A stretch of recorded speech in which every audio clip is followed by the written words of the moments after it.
Chapter 2. The Sinkhole. The rainforest did not appear on the satellite image at first, not really.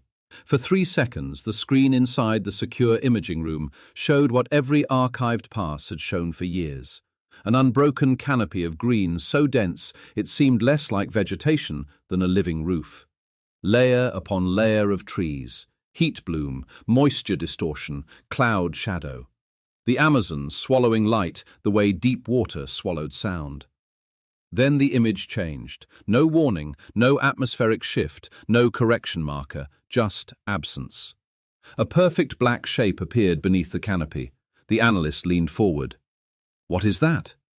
No one answered. The room was small, windowless and overcooled. Government rooms always were. 4 technicians sat beneath white panels of buzzing light, surrounded by monitors displaying thermal maps, terrain models, spectral overlays, and orbital telemetry. On screen, the black shape remained. It was not round, it was not natural, it was geometric. 8 sides, each edge too clean, each angle too deliberate.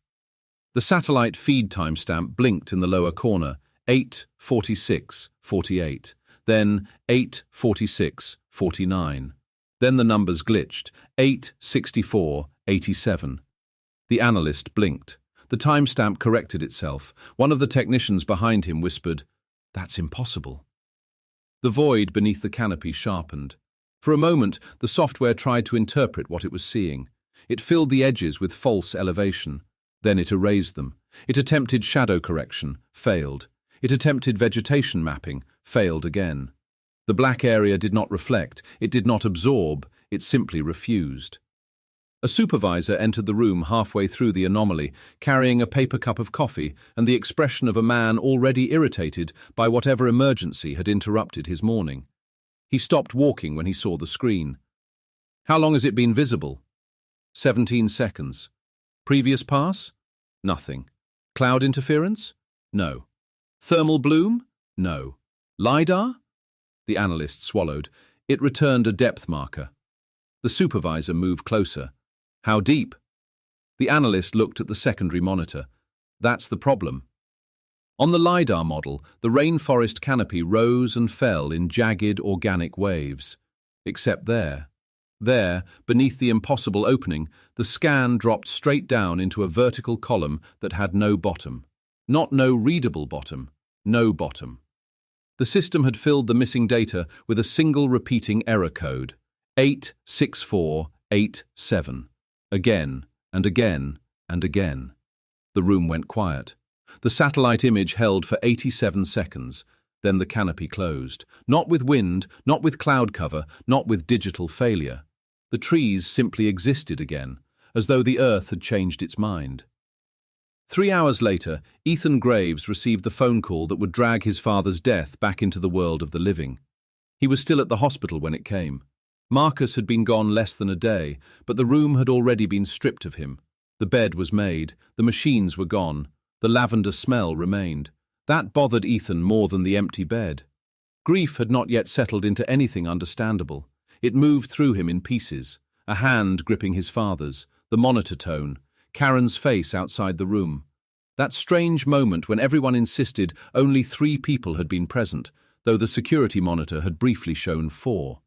He had not told anyone what Marcus said. The 4th passenger, "Don't let them count you. 86487. The phone vibrated in his jacket pocket while he stood near the elevator, staring at the down arrow glowing above the doors. He almost ignored it. Then he saw the caller ID. Unknown Federal Exchange. Ethan answered. "Mr. Graves?"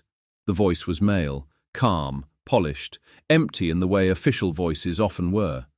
"Who is this?" "My name is Agent Lorne. I'm calling regarding your father's research." Ethan closed his eyes. "My father is dead." "I'm aware of that." The answer came too quickly, too cleanly. Ethan stepped away from the elevator. "What research?" A pause, not hesitation, measurement.